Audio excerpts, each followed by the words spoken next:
Every player has a breaking point, a moment where the disrespect stops being motivation and starts becoming fuel. The Minnesota Timberwolves thought they could get inside Victor Wembanyama's head. They shoved him, they talked to him.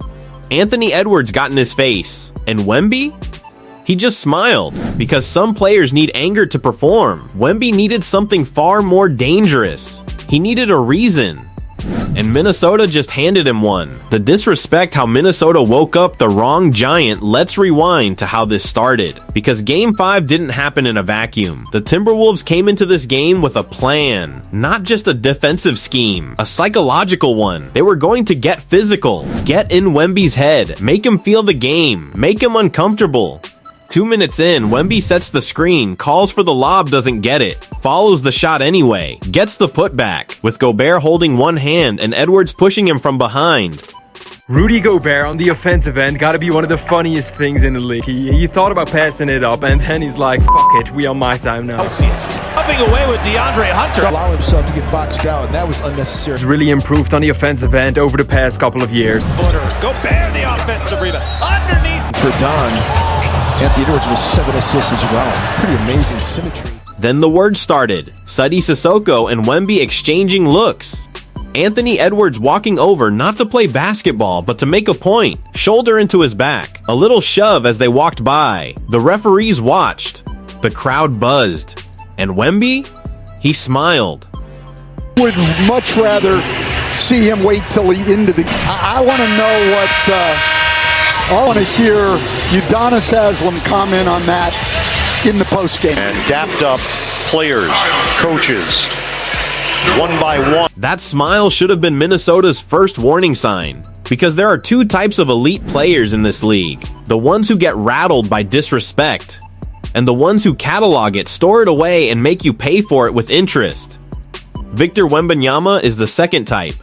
And what happened in the next 6 minutes was the most lopsided revenge in this playoff run. 16 points in 6 minutes, the alien takes over 6 minutes. That's all it took. Wemby stretches the floor, makes Gobert chase him to the three-point line, completely useless in drop coverage, drains it. Then 2 possessions later, snatches a rebound clean out of Rudy's hands, a 7-foot center who outweighs him, runs the break himself, and finds Champagnie in the corner. With his 4th rebound. See if our guys can do a double. Victor! A long one. Wembanyama leans in. Another one! Bald Wemby! The pass from De'Aaron Fox. Wembanyama, why not? Why not? There's absolutely zero you can do about that. Nothing. The Spurs are up 15, 6 minutes into a playoff elimination game. On the road, 16 points. Personal. From the guy they were trying to intimidate. The Wolves called timeout. The arena was deafening. And Coach Johnson smartly pulled Wemby out for a rest before he literally destroyed the entire series in 1 quarter. Minnesota immediately went on a 14-4 run the second he sat down. Because that's what Wemby does. He doesn't just score points. He controls the entire gravitational pull of the game. But the moment he came back, control, restored. Because this wasn't just about scoring. What Wemby did on the other end was just as filthy. The defensive masterclass 34% ANDA shooting chart that shouldn't exist. When Victor Wembanyama is the primary defender, the Timberwolves shot 34% from the field. In a playoff game. Against a team that had Anthony Edwards, Julius Randle, and Karl Anthony Towns in their lineup. He didn't just block shots, he altered shots. Naz Reid thought he had a clean hook, Wemby didn't even jump, and Reid still missed.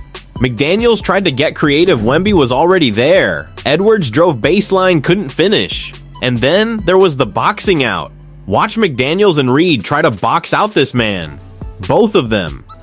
At the same time, pushing, holding, grabbing, Reid literally bumped straight into him and Wemby turned around, looked at him, and laid it in anyway. The broadcast said it best, get in the weight room, young fella. Wemby finished the first half with a stat line that looked like a video game while the Wolves shot 25% in the second quarter alone. The Spurs led by 12 at halftime, but Minnesota wasn't done. Because in the third quarter, they came all the way back. The comeback, the crisis, Andy Castle's response, this is why playoff basketball is different from everything else. Minnesota opened the third on fire. McDaniels, who Wemby had been suffocating, hits a high arcing three right in his face. Randall using size on Castle inside. Kosumu attacking the rim. And just like that, a 14-2 run. Tied at 61. The Wolves had erased an 18-point deficit in minutes. The Spurs bench looked rattled. The crowd got nervous. And this was the exact moment where a lesser team folds. Instead, Stephon Castle stepped up. Personal 6-2 run, all by himself. Drives, push shots, tough finishes. Not flashy, just necessary. Then Kellen Johnson with 2 big plays on both ends. Then an 11-2 Spurs run. Then a 12-4 stretch to close the third. The Spurs went from tied to up 18 in less than 1 quarter. And Wemby? He was watching from the bench for part of it, just watching his teammates execute, building something. Because the fourth quarter wasn't going to be competitive. It was going to be a statement. The cherry on top Harper, the spin move. And the end of Minnesota, the fourth quarter of Game 5, wasn't basketball anymore. It was an execution. Dylan Harper, coast to coast, throws it down so hard that even Wemby can't believe what he's watching from the bench. The alien is on his feet, losing his mind. Because that's what this team has become, a collection of young killers who play for each other.